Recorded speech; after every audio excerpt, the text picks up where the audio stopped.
It was just another quiet morning at the Metropolitan City Museum, the kind of morning where the echo of footsteps on marble floors sounded louder than usual. Sunlight streamed through the tall glass windows, cutting across rows of ancient artifacts and forgotten relics.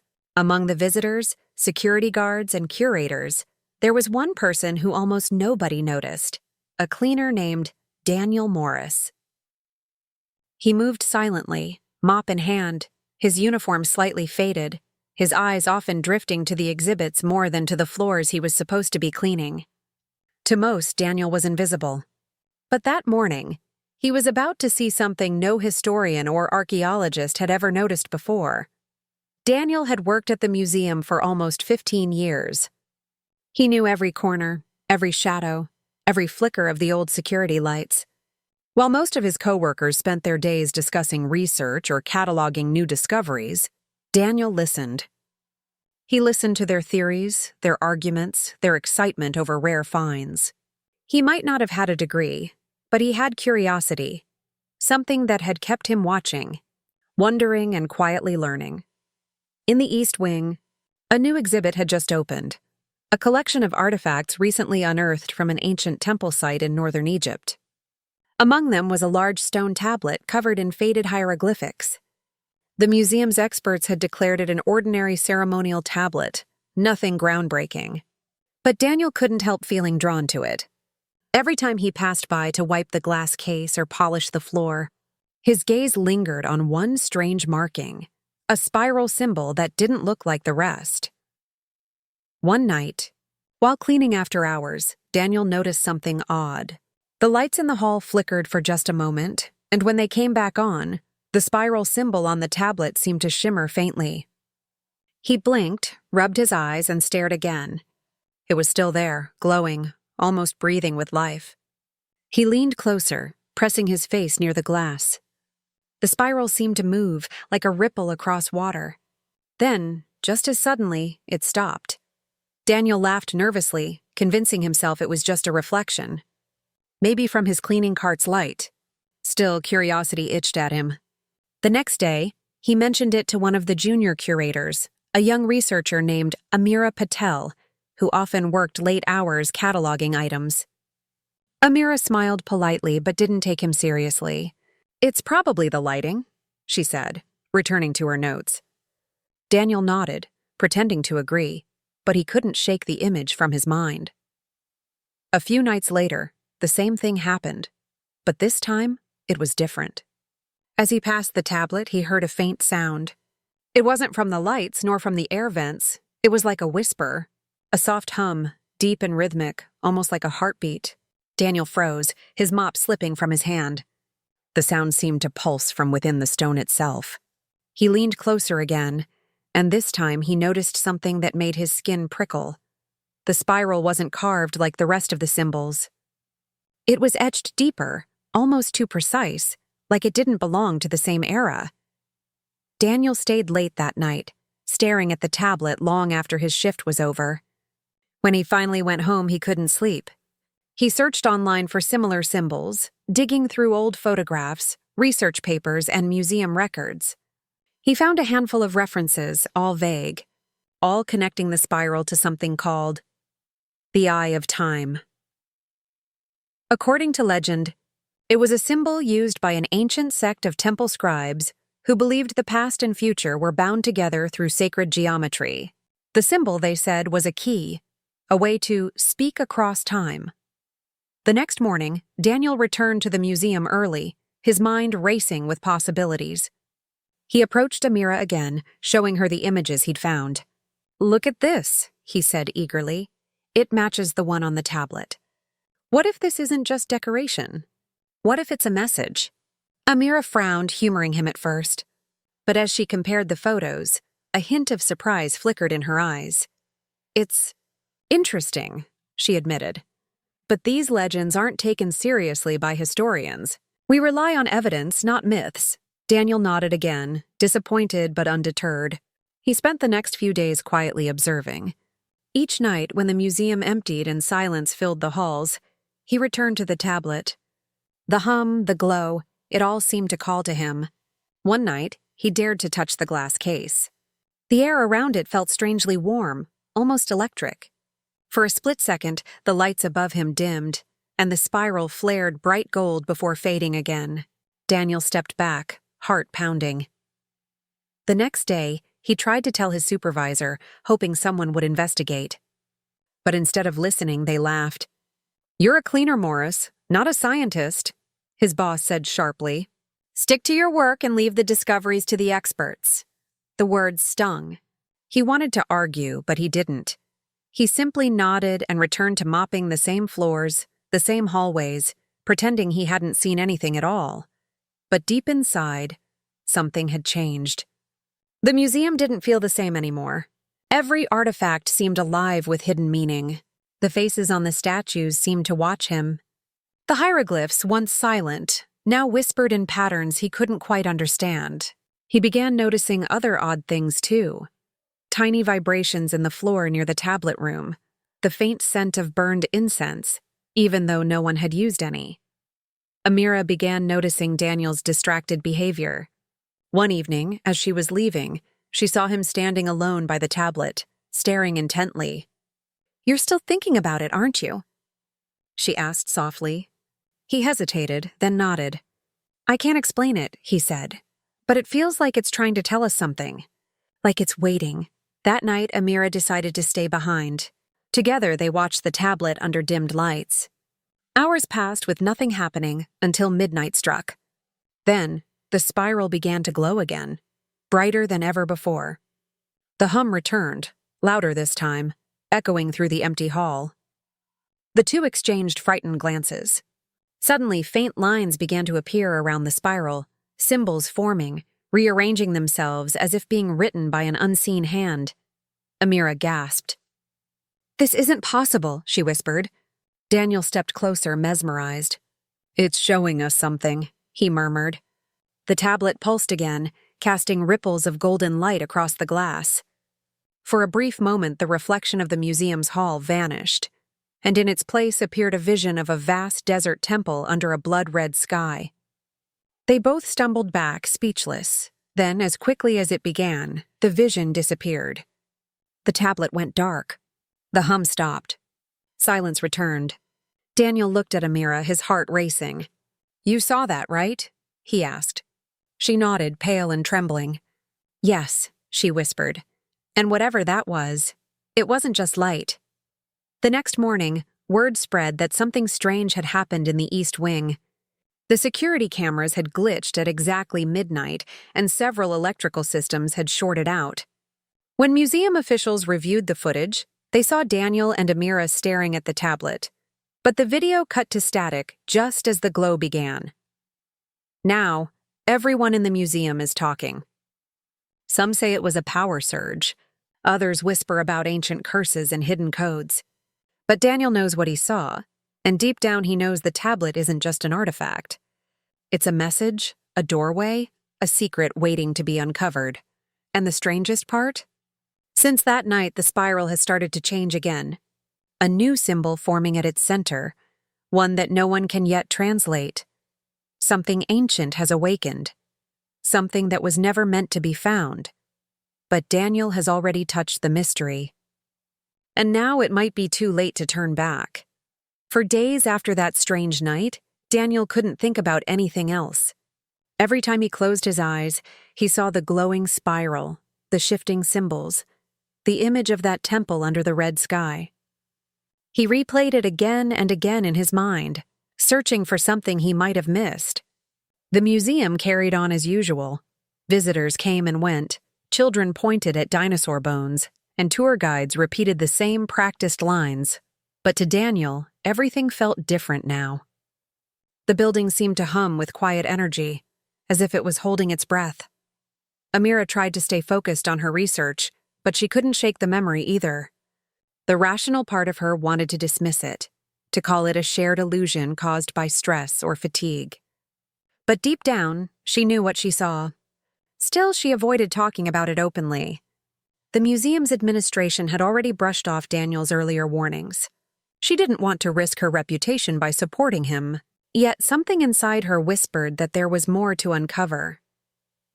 A few evenings later, she found Daniel sitting in the staff lounge, staring at a notebook filled with rough sketches of the spiral. "You've been thinking about it too," she said softly. Daniel looked up, startled, then nodded. "I can't stop," he admitted. "It's like the more I try to ignore it, the louder it gets in my head."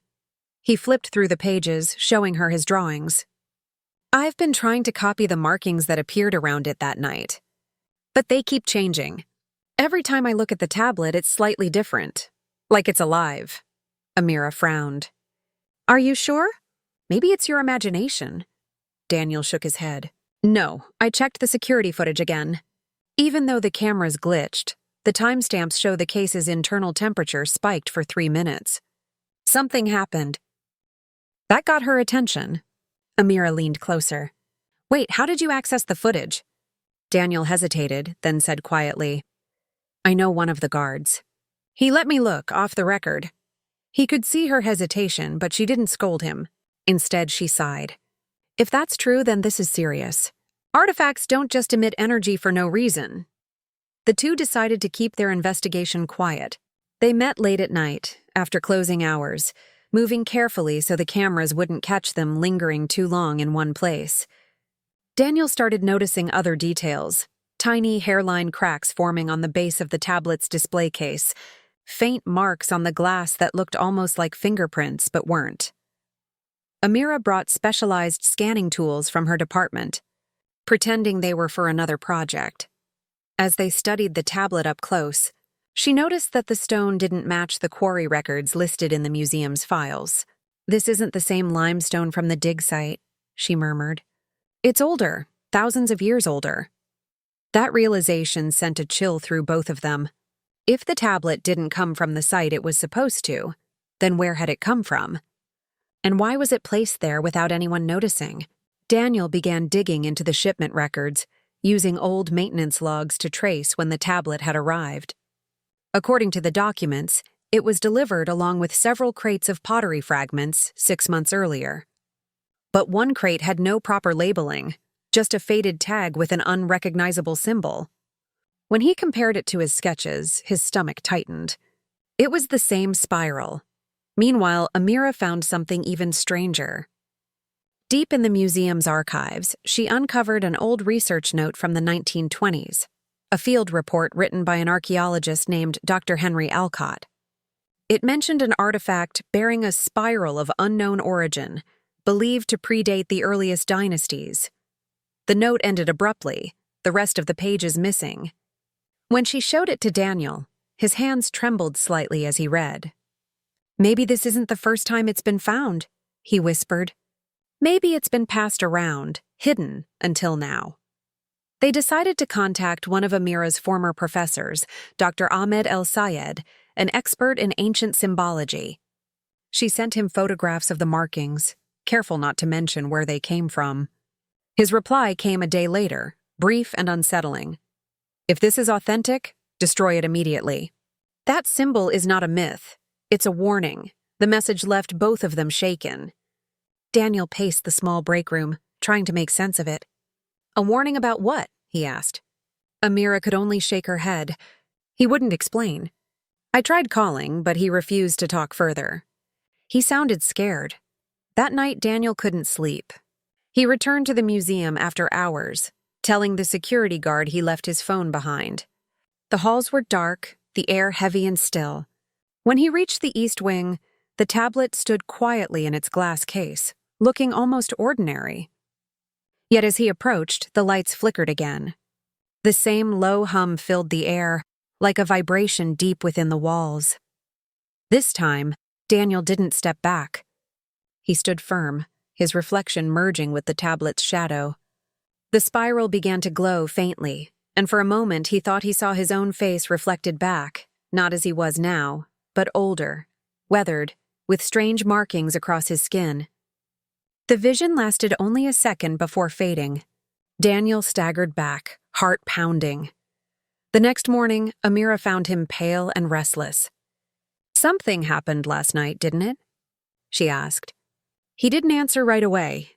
Finally, he said, "I think it showed me something I wasn't supposed to see." They agreed to take one final look before reporting anything official. Using Amira's scanner, they examined the tablet's inner structure. The readings were bizarre, an electromagnetic pulse centered around the spiral. It was faint, but consistent, as if the stone contained a hidden source of energy. "This isn't just stone," she murmured. "It's transmitting something." Before they could investigate further, their supervisor walked in unexpectedly. "What are you two doing here?" he demanded. Amira quickly hid the scanner behind her back. "Routine maintenance check," she lied. The man eyed them suspiciously but said nothing more. Still, Daniel knew they were being watched now. Later that day, Amira received another message from Dr. El Sayed. It was just one line. "The eye of time does not open twice." She stared at it in silence, unsure what it meant. When she showed Daniel, he looked uneasy. "Maybe it means we shouldn't touch it again," he said quietly. But curiosity was already stronger than fear. In the following days, strange things began happening around the museum. Lights flickered more often. Electronics malfunctioned. Some artifacts shifted slightly out of place overnight. A few employees complained about hearing faint whispers when walking past the East Wing. One guard even quit after claiming he saw shadows moving inside the display case. Daniel and Amira met secretly again, both exhausted and anxious. "It's spreading," Amira said. "Whatever this is, it's not just inside the tablet anymore." Daniel nodded grimly. "I think it's reacting to us. The more we look, the more it looks back." She hesitated, then whispered, "Do you ever feel like it's watching you? Even when you're not near it?" Daniel wanted to deny it, but he couldn't. He'd felt it too, that strange sensation of being observed, even in his sleep. That evening, he went home and found something that made his blood run cold. On the small notebook where he had sketched the spiral, a new symbol had appeared overnight, drawn in faint graphite lines, as if by an invisible hand. He stared at it, his heart pounding. It wasn't possible. But there it was, another marking from the tablet, slowly forming itself. When he showed Amira the next day, she stared in disbelief. "It's following us," she whispered. "We've triggered something we don't understand." They decided to confront the museum's director, hoping to warn her before things got worse. But when they arrived at her office, she wasn't there. Her assistant told them she had taken an unexpected leave of absence, leaving no message. Something about that felt wrong. That night, security sealed off the East Wing for maintenance. Daniel managed to sneak a look through the glass doors. The entire area around the tablet was covered in tarps and cables. Technicians were setting up heavy equipment, scanning devices and radiation meters. Whatever was happening, the museum was trying to keep it quiet. Daniel turned to Amira. "They know something," he said. She nodded. "And they don't want us to find out." Amira grabbed Daniel's arm. "We need to go," she said. But he didn't move. His eyes were fixed on the tablet. The glow pulsed once, twice, and then the stone cracked open with a blinding flash. For a moment, everything went white. When the light faded, the tablet was silent again. But something had changed. The markings on its surface were no longer the same. A new symbol had appeared, one that looked hauntingly like an open eye, and though no one said it out loud, Daniel knew what it meant. The eye of time had opened once more. The following morning, the museum buzzed with unusual activity. Security had doubled, and restricted access signs now covered the East Wing. Workers moved crates and equipment in and out, whispering to one another under their breath. Visitors were told that part of the museum was temporarily closed for technical maintenance, but everyone could sense something wasn't right. Daniel tried to act normal as he arrived for his shift, but the air felt heavier, almost electric. The hum he had once heard faintly from the tablet now seemed to echo through the building itself. Amira hadn't answered his messages since the night before. That worried him. He tried calling her several times, but each attempt went straight to voicemail. When he finally caught sight of her that afternoon, she looked exhausted, dark circles under her eyes, her expression tight. She pulled him aside into a quiet corridor. "They've started an internal investigation," she whispered. "They're saying we interfered with restricted property." Daniel frowned. "What?" "We didn't damage anything." "I know," she said, glancing around to make sure no one was listening. "But someone told the administration that we tampered with the case. They're accusing us of causing the electrical fault." Daniel's stomach turned. "They're covering something up," he said quietly. Amira nodded. "I think so. But if we push back, we could lose our jobs. Or worse. Still, neither of them could stay away." That night, after everyone left, Daniel found a small side door that the technicians had forgotten to lock. He slipped inside the east wing, flashlight in hand. The tablet was gone. The pedestal where it had rested for weeks now stood empty, surrounded by broken cables and shards of glass. The only sign it had ever been there was a faint imprint on the marble floor, and a lingering warmth in the air, like the ghost of a fire long extinguished. When Amira met him later, she confirmed what he feared. "They've taken it to the lower archives," she said. "That section's been closed for years. Hardly anyone even knows it exists." The lower archives were beneath the museum's basement, a labyrinth of storage rooms filled with forgotten items from old exhibitions, dusty shelves stacked with relics that never made it to display. It was there, according to the files Amira found, that the tablet had been moved for containment and study. Over the next few days, strange events continued to unfold. A researcher fainted in the archive corridor after claiming the lights had started flickering in rhythm with her heartbeat.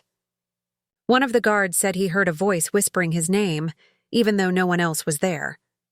And Daniel began noticing subtle changes in himself, dreams that felt too real, a ringing in his ears that came and went like a signal, and an odd sensation that his memories were shifting. Sometimes he'd recall details of the museum that didn't exist, different floor layouts, missing artifacts, even conversations that never happened. He didn't tell anyone, not even Amira, afraid she'd think he was losing his mind, but she was noticing her own changes too.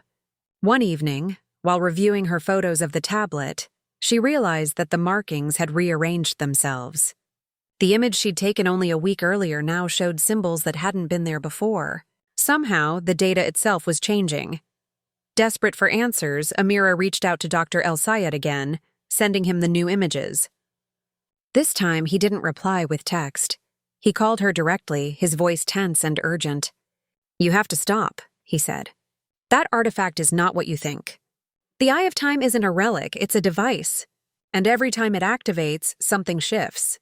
You're not just observing history, you're changing it." Amira's hands trembled. "What do you mean, changing it?" she asked. But he refused to explain further. "You're already too close. The last person who studied it disappeared. The museum probably doesn't even know what it's dealing with. Leave before it's too late." Then the line went dead. When she told Daniel, his first instinct was disbelief, but deep down, he knew it fit. The changes he'd been noticing, the visions, the missing time, they weren't random. The tablet was somehow rewriting reality around them. "If that's true," he said quietly, "then maybe the museum isn't just covering up a discovery. Maybe they're trying to control it." Over the next week, tension grew between them and the administration. The museum director returned suddenly from her leave, holding closed-door meetings with government officials and scientists Daniel had never seen before. Large crates began arriving late at night, unmarked, guarded by security teams that weren't part of the usual staff. Amira overheard one of them mention a phrase that sent chills down her spine. "Containment Protocol Level 3. Meanwhile, Daniel couldn't shake the feeling that something in the museum had awakened fully. When he walked past the archives, his flashlight would flicker and shadows would move in the corners of his vision. Once, he swore he heard whispering in a language he didn't understand. It wasn't loud. It was more like a murmur at the edge of thought, pulling him closer every time he tried to ignore it. One night, unable to resist, he sneaked into the archives again. This time Amira followed. They moved silently through the narrow corridors, their footsteps muffled by layers of dust. As they reached the back chamber, they found the tablet again, but it was no longer intact. It had split into 3 separate slabs, each glowing faintly with golden veins. The air around it shimmered like heat. Daniel approached slowly, his hand trembling. "It's still alive," he whispered. Amira took out her scanner again, but before she could activate it, the light from the stone pulsed once, sending a shockwave through the room. The shelves rattled, and the scanner screen went blank. Then, for a moment, everything stopped. The sound of the city outside vanished. Even the hum of the museum's generators faded into silence. The world held still. And then Daniel saw it again. The desert, the temple, the same red sky. Only this time he wasn't seeing it through the glass. He was standing in it. The air was dry and heavy. The horizon stretched endlessly, the ruins of stone towers rising in the distance. He could hear voices chanting, though he couldn't see anyone. Amira stood beside him, frozen in shock. "This can't be real," she whispered, but before either of them could move, the vision flickered, and they were back in the archive, gasping for air. The tablet's glow faded once more, but the pattern on its surface had changed again. A new symbol had appeared, one resembling a set of connected circles like an ancient clock face. After that night, everything began to unravel. Amira received a notice of suspension from the museum for unauthorized access to restricted property. Daniel was warned that his job was under review. But neither could walk away.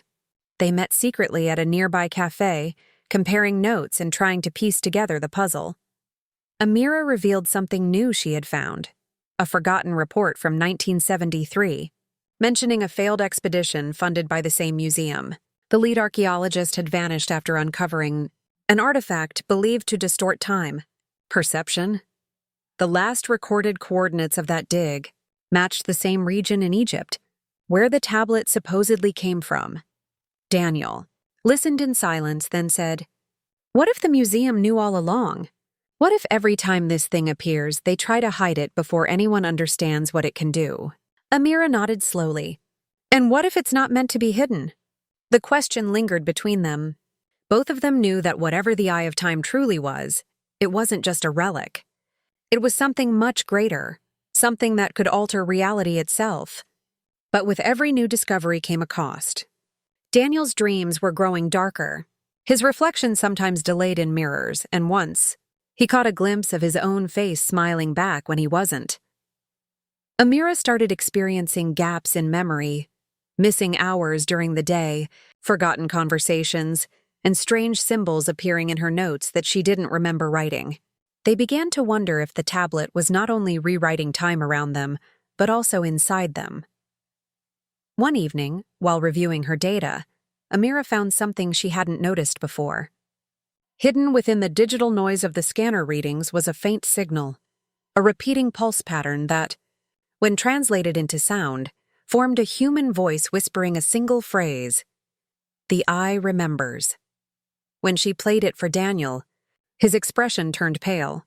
"It's speaking to us," he said softly. Outside, thunder rumbled through the forecast had called for clear skies. The museum stood dark and silent in the distance, but Daniel could feel it. Something was stirring inside those walls again. The Eye of Time wasn't finished, and as the storm began to build over the city, neither of them realized that their reality had already started to change.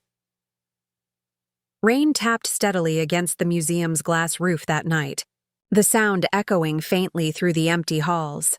The city outside was drenched in darkness, streetlights reflecting off puddles like fragments of gold.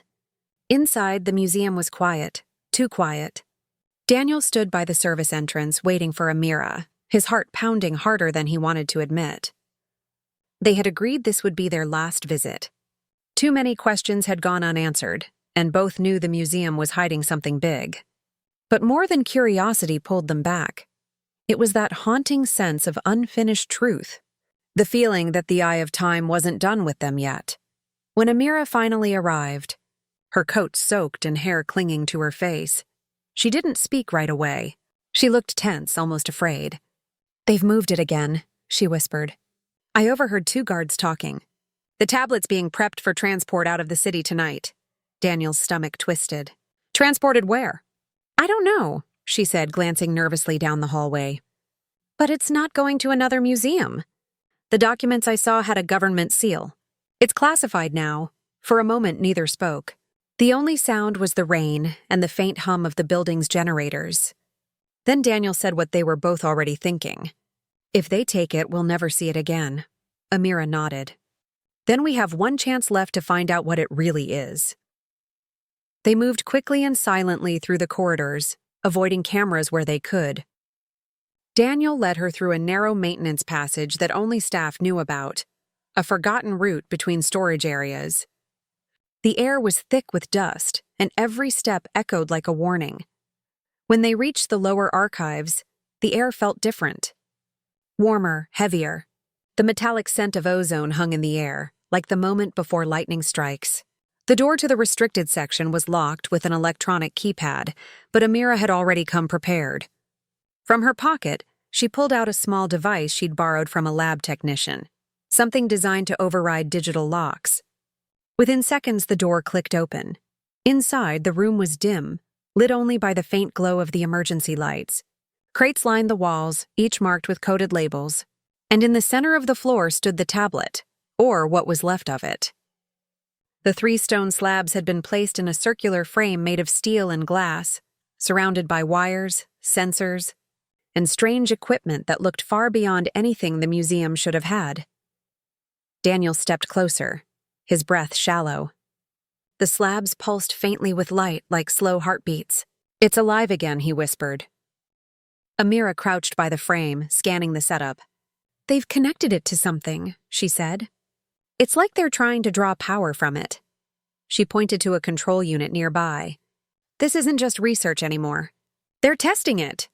Suddenly, a low rumble filled the air. The ground beneath them trembled slightly. Daniel looked around, alarmed. "Did you feel that?" Before Amira could answer, the tablet flared brighter. The light rose through the cracks in the stone, casting strange shadows across the walls. And then, faintly, almost like a whisper, they heard voices. Not human voices, but echoes, distant and layered, like many people speaking across time. Amira froze, eyes wide. "It's activating." They backed away as the light grew stronger, the hum rising to a low vibration that made the floor quiver. The temperature in the room dropped sharply. Then, in an instant, the light burst outward, waves of gold rippling across the walls like liquid. For a heartbeat, Daniel could see something inside the glow. Shapes moving, an ancient city buried beneath sand, figures in robes walking toward a temple that matched the one from his visions. Then, just as suddenly, it all vanished. The light dimmed.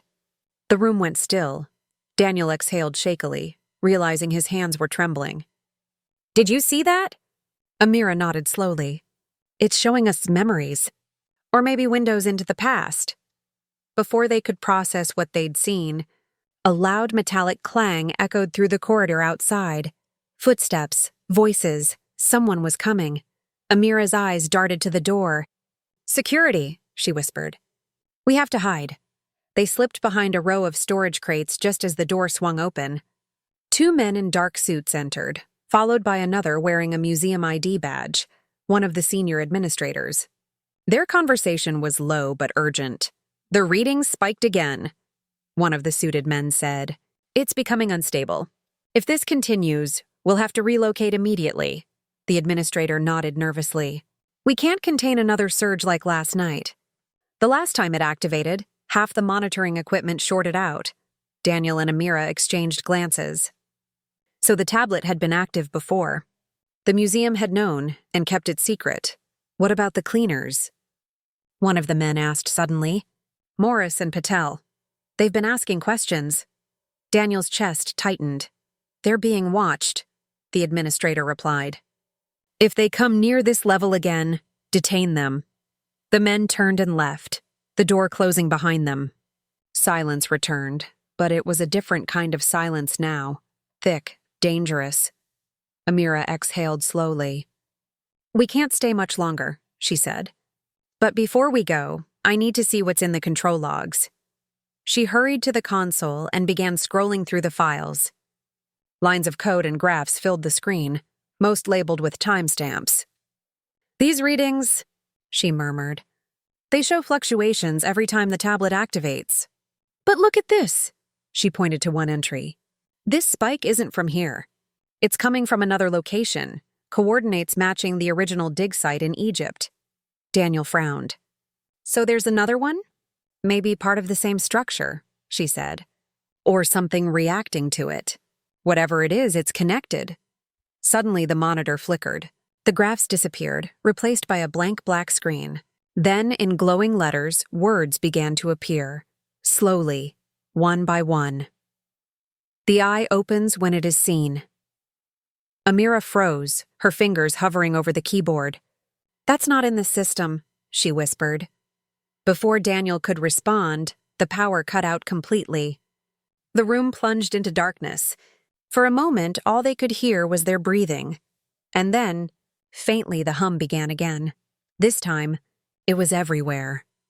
The air shimmered with faint golden light as the slabs lifted slightly from the floor, suspended by an unseen force. Dust rose in spirals around them. Amira grabbed Daniel's hand. "It's reacting to us!" The light grew brighter, enveloping the entire room. And then the whispers returned, louder now, almost clear. Words from another language, rising and falling in rhythm, wrapping around them like a chant. Daniel's vision blurred. He could feel his pulse sinking with the vibrations, his mind pulling somewhere else, somewhere beyond the room. He saw flashes, a vast desert again, an army of workers carving symbols into stone, priests raising their hands toward the same spiral carved into a temple wall. He saw them look up, afraid, as the sky above them darkened. And in the center of it all stood a figure cloaked in light, holding something that looked exactly like the tablet. Then, in one blinding flash, Daniel saw his own reflection in that figure's place. He stumbled back, gasping, breaking the connection. The light flickered violently, and a sharp crack split through the slabs. Amira pulled him toward the door. "We have to go now." They ran through the corridors as alarms began to wail overhead.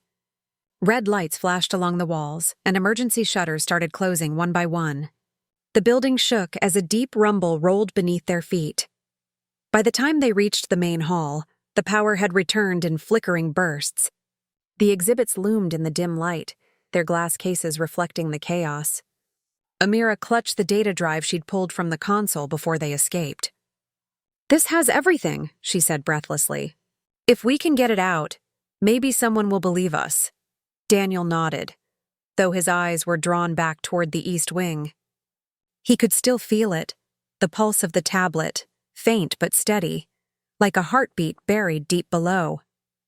As they pushed through the emergency exit and into the rain, Daniel turned for one last look.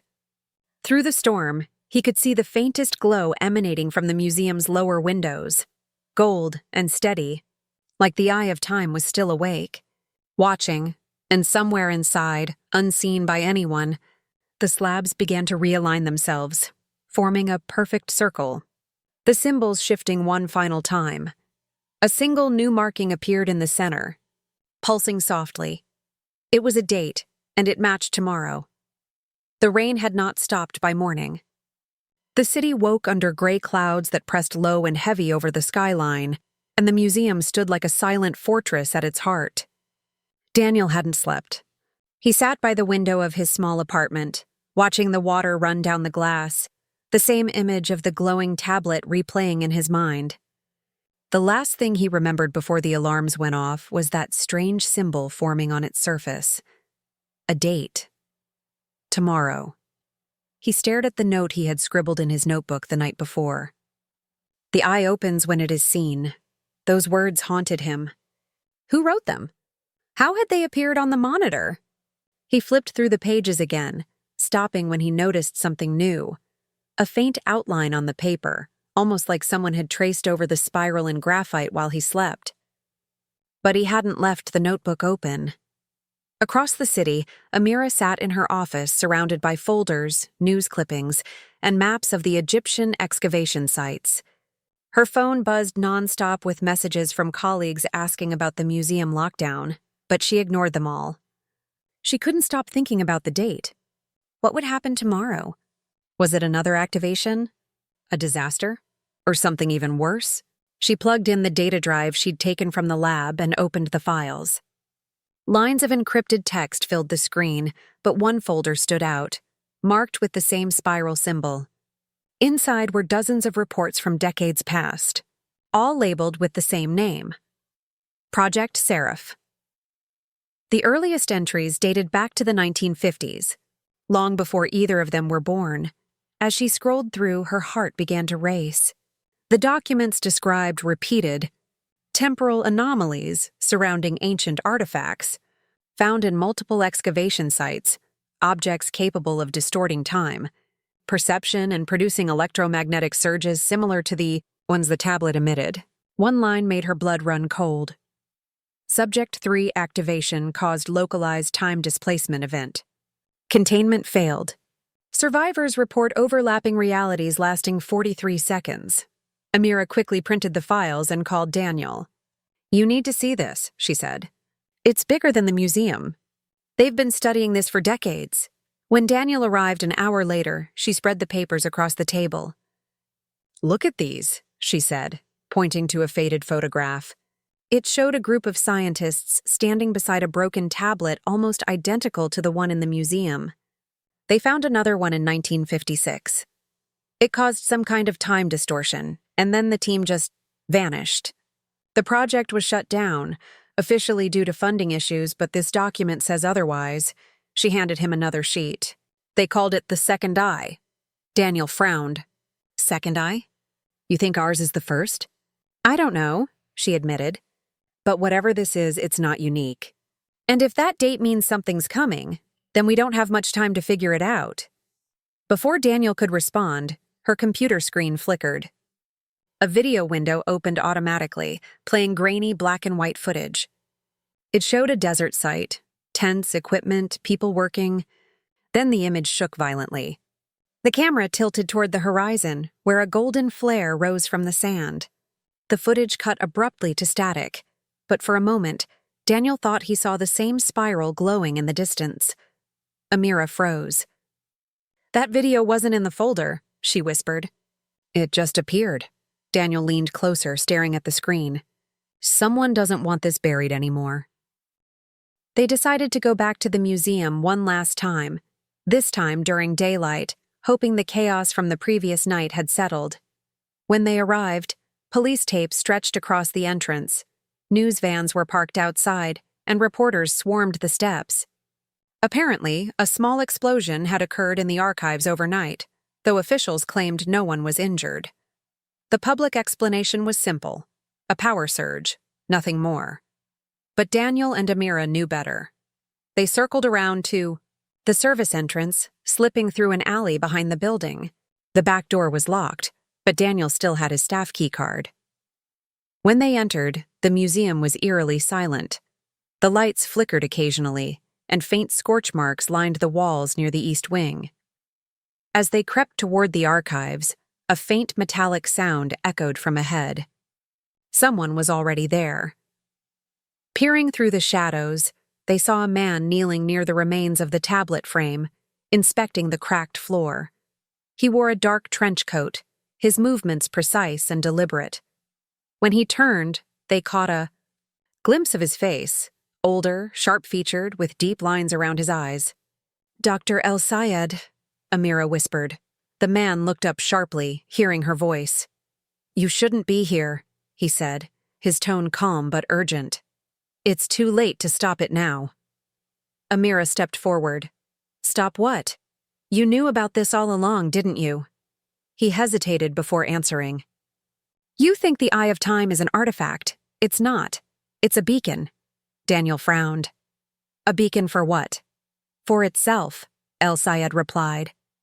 "Each time it activates, it calls out, across time, across worlds, to the others. The date you saw isn't a prediction.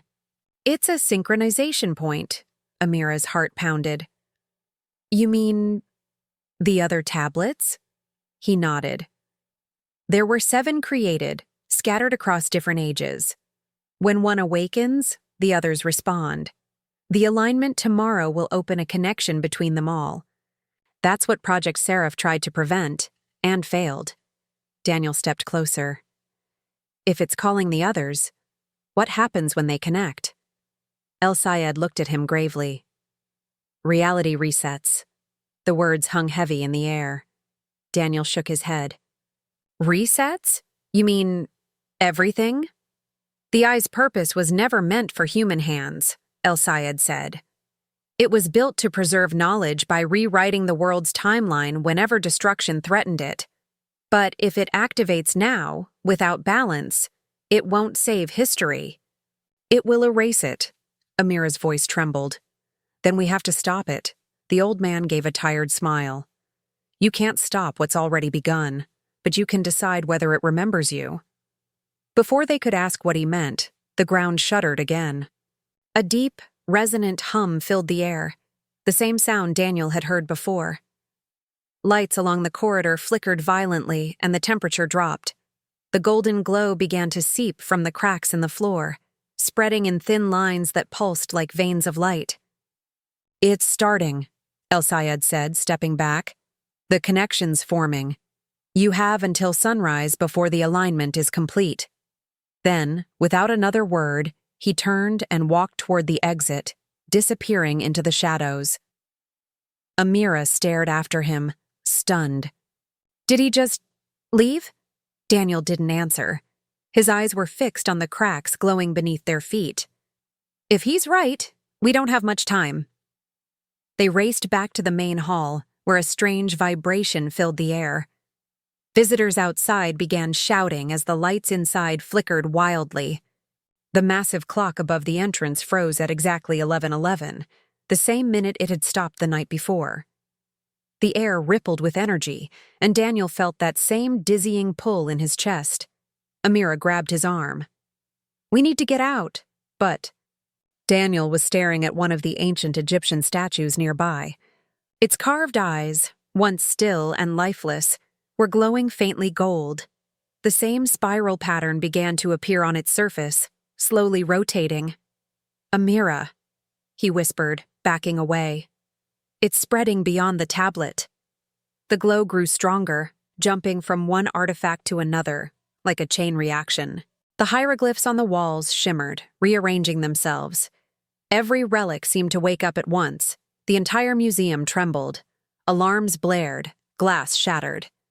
Daniel and Amira ran toward the exit, the light following them like a wave. Just as they reached the front doors, a deep sound, like thunder mixed with 1,000 voices, rolled through the air.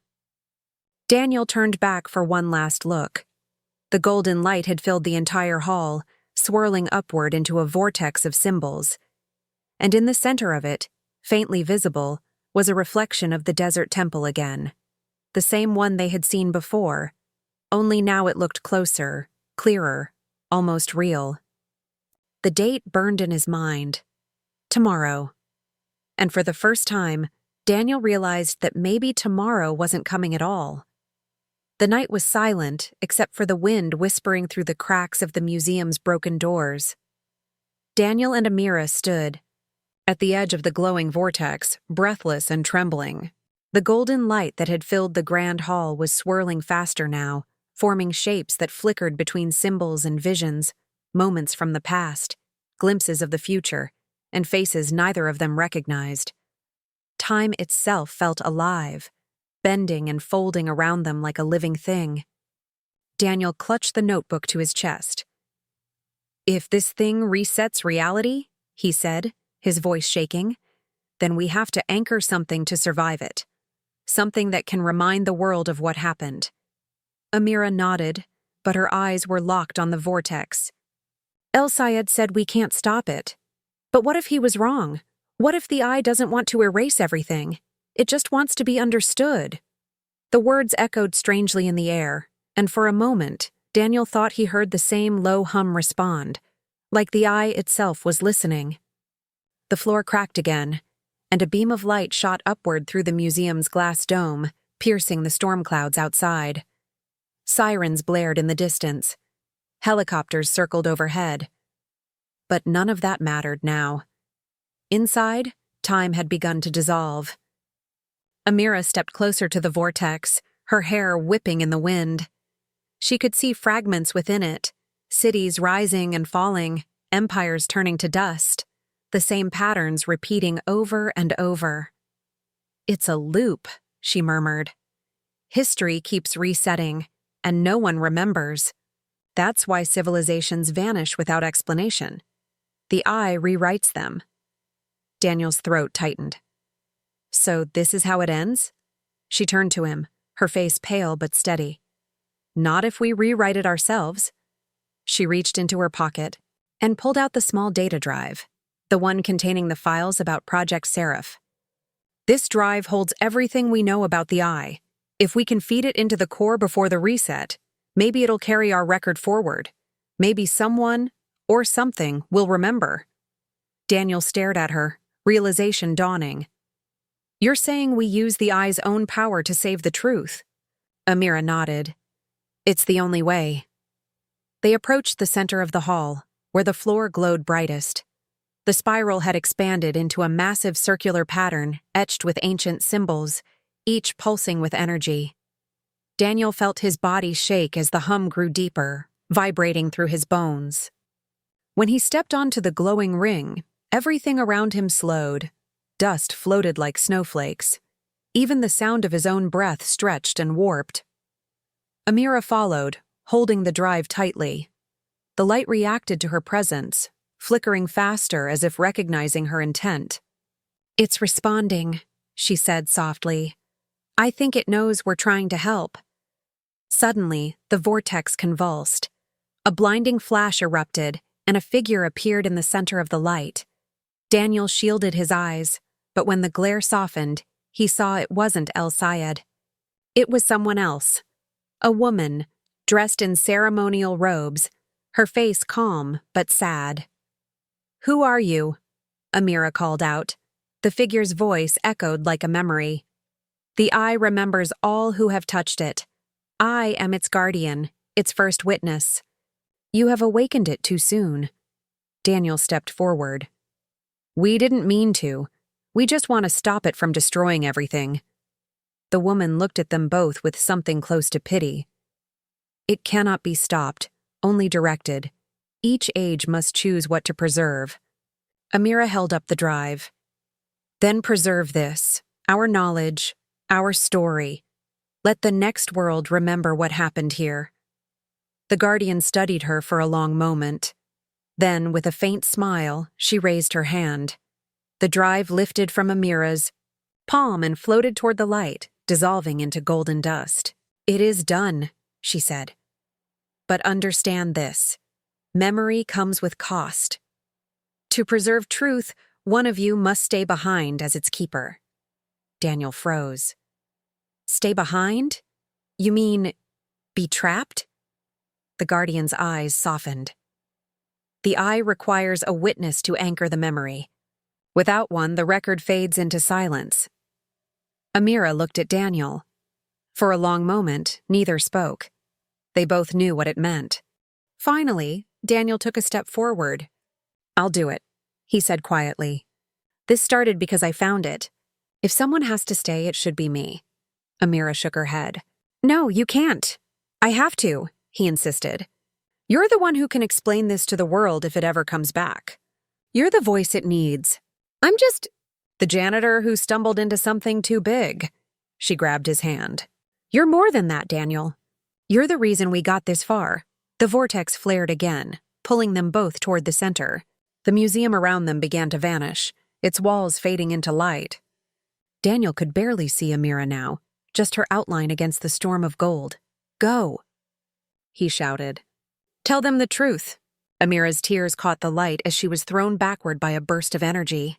The last thing she saw was Daniel stepping into the heart of the eye, his figure dissolving into brilliance. Then everything went white. When she woke, the world was quiet. Amira blinked against the sunlight streaming through the museum's windows. The floor was whole again. The artifacts were in their places, untouched. There was no damage, no cracks, no golden light, nothing to show what had happened. Visitors walked casually through the halls as if nothing had ever gone wrong. She stood slowly, disoriented. Her watch showed the same date, but the time was off by a full day. Tomorrow had already come and gone. "Ma'am, are you okay?" a security guard asked nearby. Amira nodded numbly. "Where's Daniel?" The guard frowned. "Daniel? I'm sorry, I don't know anyone by that name on staff." Her stomach dropped. She ran to the employee registry on the wall. His name wasn't there. No record, no ID, no trace. It was as if he had never existed. But when she reached the archives, she froze. On the display table where the ancient tablet once sat, there was now only a small object, a notebook. Daniel's notebook. She picked it up with trembling hands. Inside, the first page had changed. It no longer held his messy handwriting, but a single elegant line in gold ink. "The world remembers because you did." Tears blurred her vision. She turned the page, and there it was, a detailed account of everything that had happened, written in Daniel's voice, as if he had recorded it from beyond the reset. Every word, every moment preserved, and at the very end, beneath his signature, was the symbol of the spiral, now closed, complete. She looked around the museum again. For a brief second, she thought she saw his reflection in the glass case beside her, smiling faintly before fading away. Days later, Amira presented her findings at an international conference, revealing fragments of Project Seraph and the anomalies surrounding the museum. The scientific community dismissed most of it as myth, calling her evidence inconclusive. But one thing remained unexplained: the tablet, which had somehow reappeared in its original condition, with one new inscription on its surface: "The eye has a witness." And every night, when Amira returned home, she would open Daniel's notebook and notice new lines appearing, entries describing things before they happened, subtle changes in history that only she seemed to notice. One night, as thunder rolled in the distance, she flipped to the last page. It was blank, except for a single new sentence: "It's waking again." Her heart stopped. She looked toward her window, where faint golden light shimmered in the clouds. The eye wasn't done. It had simply begun a new chapter. Amira didn't sleep that night. The glow outside her window came and went like lightning without thunder, soft golden pulses that flickered through the mist. She sat by her desk with Daniel's notebook open in front of her, waiting for new words to appear. None did. Only that same final line stared back at her. "It's waking again." For hours, she sat in silence, thinking about what it all meant. Daniel's sacrifice, the eye's purpose, the strange loop of time that had nearly rewritten the world. Part of her wanted to believe it was over, that everything she'd witnessed had been a hallucination caused by exhaustion and fear. But deep down, she knew better. The notebook was real. The memory of him was real. And the faint hum that sometimes echoed beneath the city's quiet nights was real too. In the days that followed, Amira tried to return to normal life. The museum reopened and the public marveled at its newly restored exhibits. The directors treated the strange events like a forgotten dream, something best left unspoken. But every time Amira walked past the ancient tablet, she felt it watching her. Its surface was clean now, no glow, no symbols, just cold stone. Yet sometimes, when the light hit it at the right angle, she could almost see the faint outline of a spiral. She began keeping her own notes, documenting every flicker of the lights, every shift in temperature, every strange coincidence. It became a quiet obsession, her way of keeping Daniel's memory alive. The world had forgotten him, but she hadn't. The eye might have rewritten history, but it hadn't erased the human connection they shared, their search for truth, their belief that knowledge should never be buried. Months passed. The city's rhythm returned to normal. Tourists came and went, the museum grew busier, and new exhibits were announced. Life moved forward. But one evening, as Amira prepared to leave work, she noticed something unusual on the security feed. A small golden pulse on one of the cameras, the same glow she had seen before. It came from the archives. Her heart quickened. She hurried downstairs, weaving through the quiet halls until she reached the door. The room was dark, except for that faint shimmer emanating from the tablet case. For a moment, she hesitated. Then she stepped closer. The light pulsed once more, gentle this time, almost like a heartbeat. She whispered into the silence, "Daniel, is that you?" No response came, but the hum deepened slightly, almost like an acknowledgement. Then, without warning, the light spread outward, not violently but calmly, softly, illuminating the entire room. It wasn't the chaos she had seen months ago. It felt peaceful, like the eye was breathing, and in the reflection of the glass she saw him. Daniel. He stood just behind her, faint and transparent, like a memory made of light. His eyes met hers and he smiled. Warm, reassuring. "Amira," he said quietly. It worked. She turned, tears welling in her eyes. "Daniel, you're alive?" "Not exactly," he said, his voice steady but distant. "The eye preserved me as its memory. You anchored me when you gave it the truth. Now it remembers everything. The cycles, the worlds, the people. It's not trying to erase anymore. It's learning." She stepped closer, afraid to blink, afraid he might fade. "Then why am I still seeing the light?" "You said it was waking again." Daniel nodded. "Because it's ready to choose again. Every cycle needs a new witness. Someone who carries its story forward." Amira's breath caught. "You mean me?" He smiled faintly. "You already are." The light grew brighter, wrapping around them both. The world outside seemed to slow again, that familiar sensation of time bending, returning one last time. Amira could feel his hand, warm, real, touch hers. "I thought I lost you," she whispered. "You never did," he said softly. "The eye isn't about endings. It's about remembering what's worth saving." As the glow intensified, the walls around them dissolved into a vast landscape of stars and golden spirals. Amira saw flashes of civilizations she didn't recognize, faces from other times, all looking toward her. She understood then what the eye truly was. Not a weapon or a curse, but a bridge connecting memory through ages. A way for humanity to preserve what it learns, even when the world forgets. Daniel's voice echoed beside her. "When people look at the past, they think it's written in stone. But history breathes, Amira. It shifts with every story told, every truth remembered. You're part of that now." The light began to fade, and his form grew fainter. "Will I see you again?" she asked, her voice trembling. He smiled that same tired but kind smile. "You already do. Every time you remember." Then he was gone, and the light dimmed until only the soft hum remained. When Amira opened her eyes, she was standing alone in the archive room. The tablet lay silent, no glow, no hum, just stillness. But the air felt different, lighter, like something sacred had passed through. She took a deep breath and whispered, "Thank you." From that night on, the notebook never changed again. The last sentence remained the same, but Amira no longer saw it as a warning. Its waking again had a new meaning now, a reminder that knowledge never truly sleeps, and neither does truth. Years later, Amira became the director of the museum. Under her guidance, a new exhibit opened called The Timekeepers of History. It celebrated forgotten voices, the workers, explorers, and ordinary people who had shaped the world but never made it into textbooks. At the center of the exhibit stood Daniel's notebook, sealed behind glass with a plaque that read, "For those who remember what others forget." Visitors would often pause before it, curious about the message, unaware of the story behind it. Some claimed that when the sunlight hit the glass just right, they could see faint golden spirals reflected inside. Others said they heard a low hum, soft as a heartbeat, echoing in the background.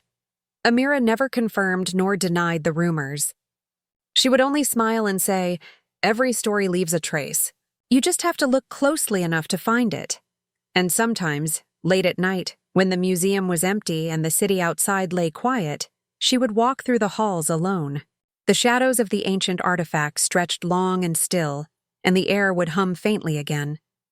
She'd stop in front of the tablet, press her palm against the glass and whisper, "I remember," and in the faintest shimmer of gold, the spiral would glow for just a moment.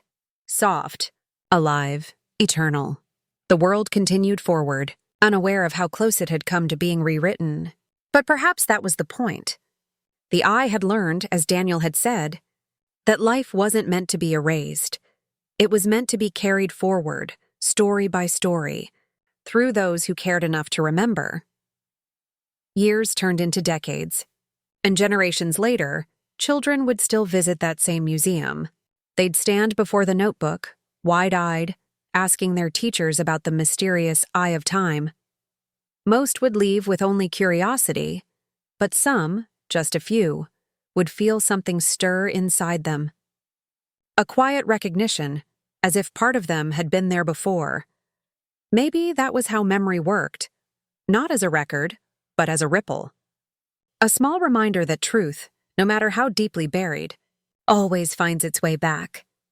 And on one quiet morning, as sunlight poured through the museum's tall windows, a janitor sweeping the floor noticed something odd, a faint golden spiral traced into the dust near the tablet case. He frowned, wiped it away, and continued on his way. He never noticed the notebook on the table flicker once, as if taking a quiet breath. And for a brief moment, somewhere beyond time, Daniel smiled. The world remembered,